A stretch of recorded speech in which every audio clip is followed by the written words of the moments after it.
ഈ നെടുമ്പാശ്ശേരിയിൽ ലഹരി ഗുളികകൾ വിഴുങ്ങിയ കേസിൽ DRI പിടികൂടിയ ബ്രസീലുകാർ വിഴുങ്ങിയ ലഹരി ഗുളികകൾ പുറത്തെടുക്കാൻ ഇനിയും 2 ദിവസം കൂടി വേണ്ടിവരുമെന്ന. ഇതുവരെ 150-ലേറെ ലഹരി ഗുളികകളാണ് പുറത്തെടുത്തത്. ഇനിയും 80-ലേറെ ലഹരി ഗുളികകൾ ഇരുവരുടെയും വയറ്റിലുണ്ടെന്നാണ് സ്കാനിങ്ങിൽ തെളിഞ്ഞത്. ഗുളിക രൂപത്തിൽ വിഴുങ്ങിയത് കൊക്കൈൻ ആണെന്ന് പരിശോധനയിൽ സ്ഥിരീകരിച്ചിട്ടുമുണ്ട്. സഹിൻ ആന്റണി ഉണ്ട് വിവരങ്ങളുമായിട്ട്. സഹിൻ, ഇത് കുറച്ച് ശ്രമകരമായ പരിപാടിയാണ്. എങ്ങനെയാണ് ഈ പരിശോധനകൾ മുന്നോട്ട് പോകുന്നത്? എന്താണ് അന്വേഷണ സംഘം പറയുന്നത്?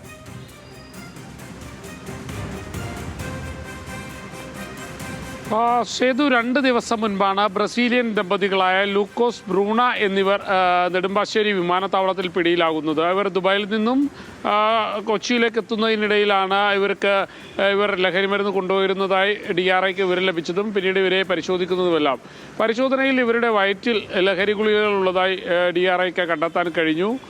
അതും ചെറിയ ചെറിയ കവറുകളിലാക്കി ഇവർ ഈ ഗുളികകൾ വിഴുങ്ങിയിരിക്കുകയാണ്. ഈ ലഹരി ഗുളികകൾ ഏറെക്കുറെ 2 കിലോയിലധികമുണ്ട്. കൊക്കൈനാണ്, മുന്തിയ ഇനം ലഹരി മരുന്നാണ്.